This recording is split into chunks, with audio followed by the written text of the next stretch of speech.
This is a sample to make a centre back vent. The jacket that I'm going to make has a centre back vent. This method is comparable to making the sleeve cuff, and there will be an alternative method when I show you how to make in my jacket construction series. So if this method gets confusing at all, you can look to that one. Starting with making our centre back vent shape, I have two pieces of my cloth on top of each other, about 40 centimeters by 20 centimeters. Firstly, I'm drawing what will be the centre back seam, 6 centimeters from the right hand side edge. From that line I'm going to give it inlay, since we sew it on this line. I am measuring about 2 centimeters from the line towards the raw edge. This gives us an extra 4 centimeters for our vent. But I'm also going to draw on the hem 5 centimeters up from the bottom raw edge. Mine is 6, but it should be 5. I'm almost picking a random height for my vent. It might be around 20 centimeters from the hem we just chalked though.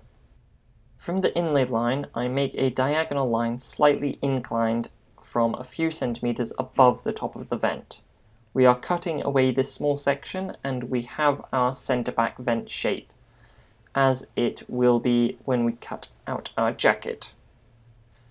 Usually it would be mark stitched, but I'm going to just place my ruler along the centre back line, move the top piece of cloth out of the way and chalk the centre back onto the inside, the right side of both pieces of cloth, the sides that will be seen on the outside later.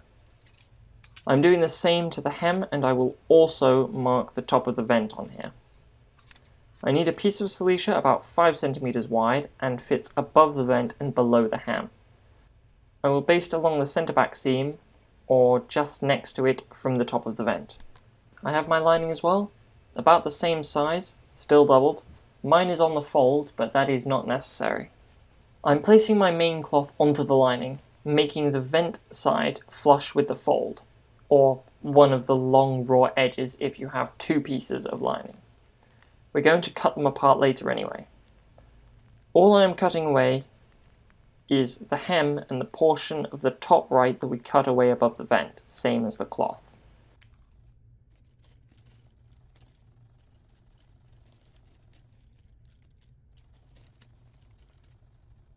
We need to copy onto the lining the centre back line and the top of the vent. Conveniently, the centre back line of my lining lines up perfectly with one of the stripes, so I can just use that, but I will mark the top of the vent. Similarly, I will put a baste next to the centre back again on the lining. The Silecia I want to put into the folded piece that will be the outside of the vent to reinforce it. I open up the 2 pieces of cloth and place them right side down. The piece on the right will be the outer one on the centre back vent, because the right side always goes underneath when we wear it. I am placing the Silecia, or we could use linen, over the centre back line. Not perfectly halfway, this way the fabric will be staggered and won't create one thick seam or a step. It's a little above the vent and below the hem. I place my ruler between the 2 pieces of my main cloth so that I can baste the Silecia to only the right cloth, the right hand side cloth. We can back tack on both sides of this stitch on the main cloth. Remember, we basted the Silecia on the other side. It is very important that we do, yes, sew through the Silecia, attaching it to the pieces of cloth. With the lining, it's largely the same, except we don't back tack at the top of the vent. It is very important if we need to pull out some of the stitching to give ourselves more fabric to use later. Machining down the centre you chalked, I didn't. I have this white stripe to follow.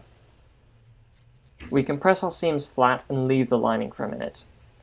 Remove the basting from both machine seams and split open the seam on the cloth to press it open, but only to the top of the vent, or to the bottom of the machining, same thing. Having done which, we will continue down and press the top side of the vent along the centre back seam that we drew on. With the cloth right side down, the right side being the side that will be on the outside when we're finished, I know that'll still be confusing, with the right side down and the vent towards you, we're pressing the right hand piece of cloth flat along the centre back seam. I'm taking the undervent now. I want the vent to be around 5 centimeters past the centre back, so I could measure it and cut it down. I will also taper off extra fabric at the top, cutting it into a curve to the rest of the inlay. I'm going to fold over about 1 centimeter or so and baste it down. I want the undervent to finish about 4 centimeters past the centre back line, following which I'm ironing it down, setting it.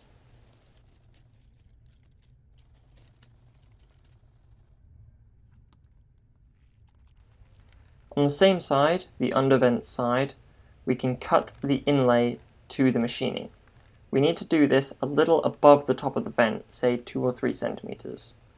We do this so that the seam above the vent inlay can lay open and the vent can be laid flat easily.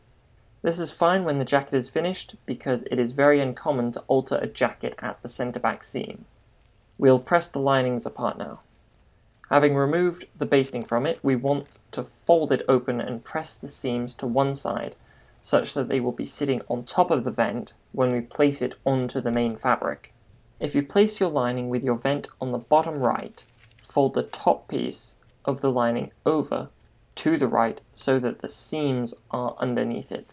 Press it like that, trying to keep the centre back lines down the vent together, following the same lines as the machining above them.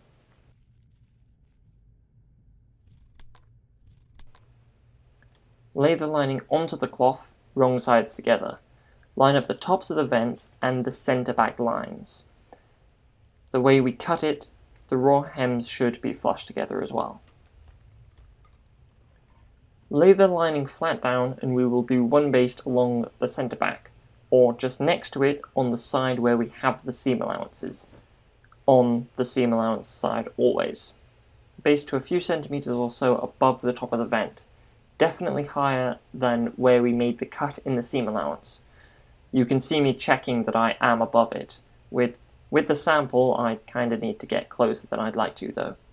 I'm finding where the top of the vent is on the overlapping piece of cloth here. I need to mark on the lining 1 or 1.5 centimeters below that point, on the lining, a little beyond the overlapping piece of cloth here. If we originally had our lining on the fold, this would be a good point to cut it on the fold, but I didn't. With the point on the lining that we just marked, cut up the right hand lining about halfway between the overlapping part of the cloth to a few centimeters below the chalk mark. Then cut diagonally to the mark. Essentially, we need to fold this under the right side's lining, creating a folded edge that we can lay on the vent inlay on the right hand side's main fabric that also sits next to the overlapping cloth. It is folded all the way up to the mark that we cut to in order to hide the raw edge, or at least the most that is feasible. Yes, I'm a little confused here because my lining is on the fold. This would be easier if I had cut my lining along the fold so that the left hand side of the lining is free to move at this point. I'm cutting the lining from where the seam is folded along the centre back line now, up to the mark, still starting a few centimeters down. I want the lining to be free so that I can cover the overlapping piece of vent. I've basically gone full retard. Now we just need to cut the two pieces of lining free from each other up the fold that I still haven't cut yet, but I get there eventually. Here I'm cutting away some of the excess lining that I have. It extends way past the overlapping piece of undervent, but I only need about 1 centimeter seam allowance that I can fold under itself to attach to the undervent. I fold it underneath itself and baste it to the seam we folded back. Fold the lining over itself so that it sits a few mils back from the edge. I started basting about 6 centimeters above the hem we marked, or 11 centimeters above the raw edge. Same thing, so that we can still fold the hem up underneath it. though we should start at the top and sew down to that point.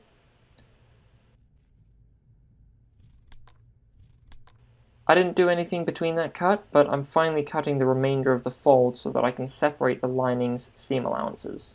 I fold over the right hand side lining as we look at it, and fold away its seam allowance as well.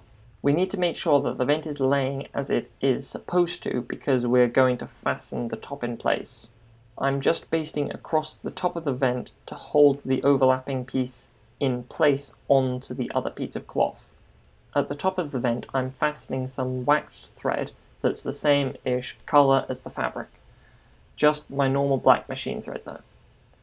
I move the thread to the right side, the outside of the cloth, still at the very top of the vent on the centre back.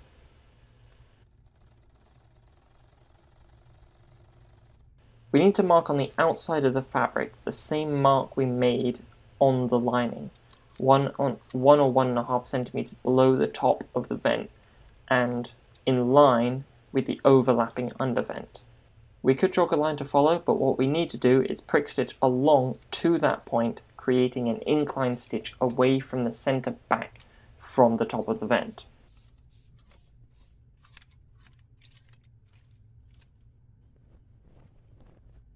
At the end point, we can send the needle back to the inside. We can cross stitch from here back up the line to the center back, this time, importantly, not sewing through to the outside.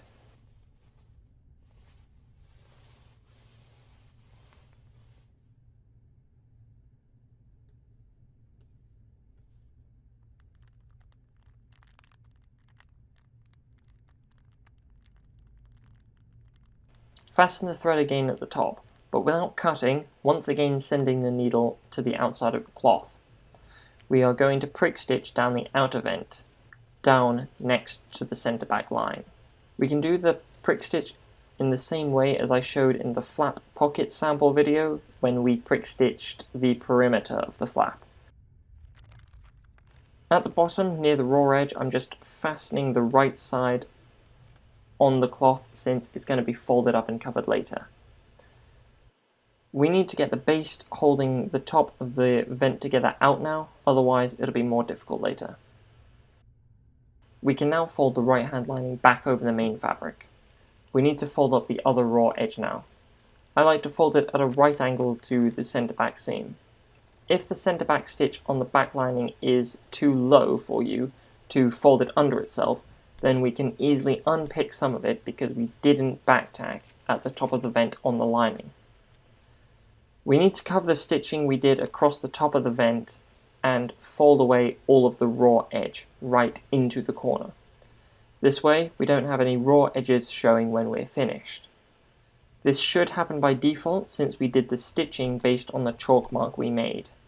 We can iron the edge up and we need to make sure that the other edge is positioned so that it is not on the overlapping edge and is on the right hand piece of cloth only the right hand piece of cloth. We can baste the lining down, basting through everything to keep the lining in place. Tack every time we change direction and make sure that there isn't any raw lining showing, specifically likely at the corner. Ending our baste level with the undervent, which is still just so that we can fold the hem up later. The two sides of the vents should be able to open up easily. I mean, you know, it's a vent. If it doesn't, I think you've gone wrong somewhere. We're putting the hems up now, and we need to start with the outer vent every time the outer vent. Fold the outer vent up along the hem and crease along the edge.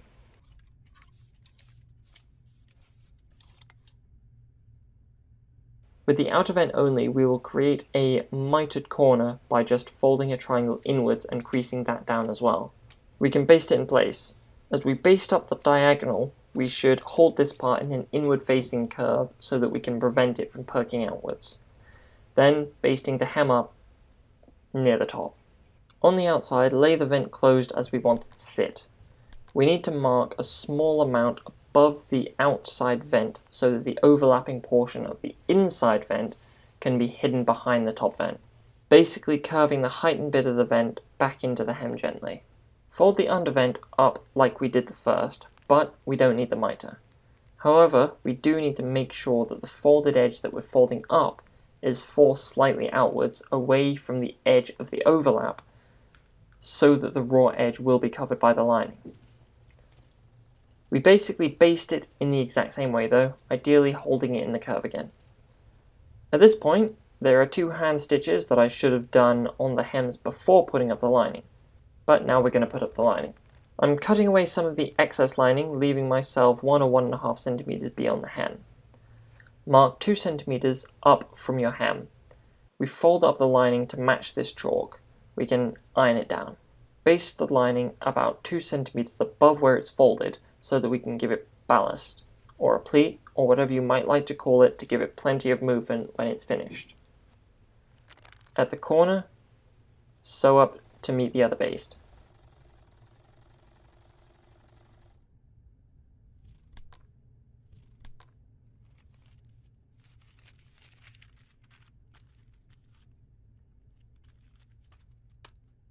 This time almost literally the exact same thing on the other side, making sure we cover the raw edge of the hem that we mentioned earlier. If we manipulated it inwards slightly, then that shouldn't be a problem at all.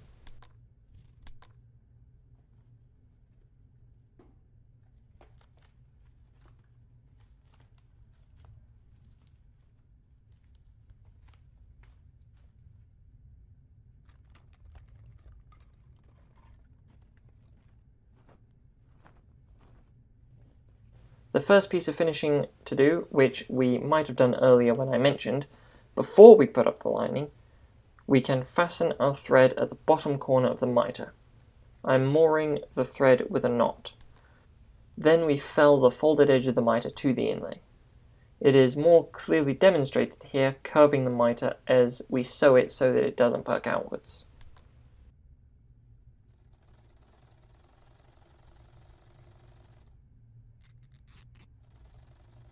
We fell up to the top of the mitre, which should be covered by our lining, but my overlapping piece of vent was too wide, so use the measurements I described and you should be fine.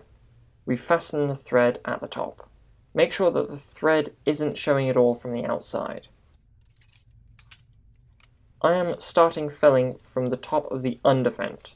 This way I can hide where I fasten the thread underneath the other lining that we folded and basted up. We need to fell the lining to the cloth. We are only felling the lining to the folded over edge. We don't want to fell through both layers, and we definitely only want to fell those 2 together, not sewing the undervent to anything else. Usually I'd fasten the thread about 2 centimeters above the edge of the lining and continue felling across the hem. But here again is where I should have done the hand stitch earlier before I put up the lining. We need to fell the edge that we folded up. Hence, when I get past the baste that I made on the lining, I'm moving the lining out of the way to just fell that piece to the folded over edge of the vent, fastening the thread at the hem.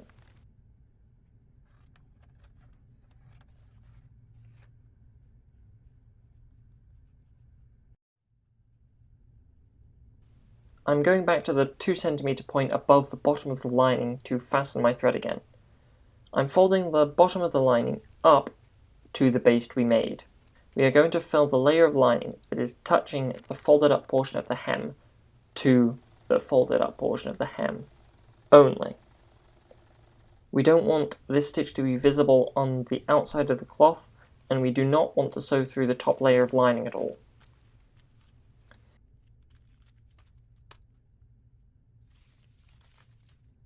With my thumb where it is holding up the lining, I can feel that the top of the lining is out of the way as I sew it.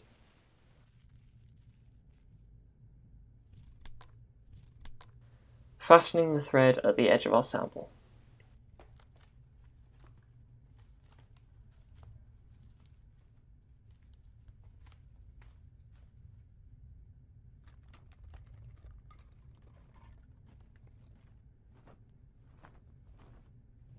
To demonstrate the ballast, I'm removing the baste I made to fasten the lining, and you can see that we can pull the lining upwards, giving the jacket plenty of ease. To fell the other side, we should start at the centre back stitching close to where it finishes. I'm not even fastening the thread here. I just hide the tail of the thread between the lining and the cloth, and I start felling down the centre back to the first corner. The overlapping lines of stitching will be holding each other in place basically. Down the back, I am only felling the lining to the other lining until we get to the corner. As I approach the corner, I increase the density of my stitches, so I basically just do an extra stitch before I get to the corner, and that's it really. When we change direction, we can fell through more underneath the lining. There are about 3 layers of fabric, but we still do not want the stitching to be visible from the outside. For the final time at this corner, we are going to push any raw bits of lining out of the way as we fell the lining down to the folded inlay of the top vent.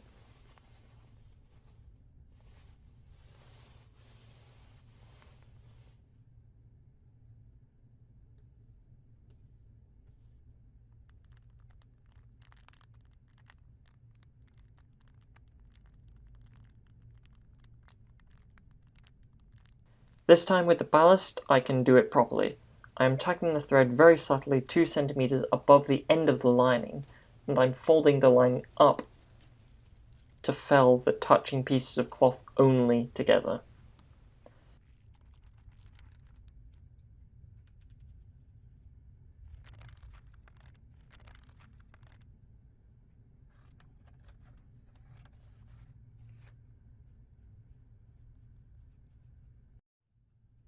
Again, where I have my thumb on the lining here, I can feel that the layer of lining that I don't want to sew through is in fact out of the way.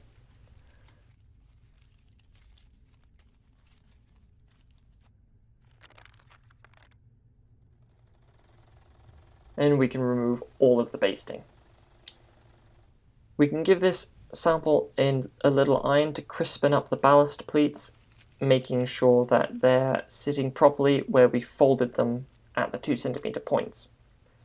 We can press over our felling as well to make them look a little neater.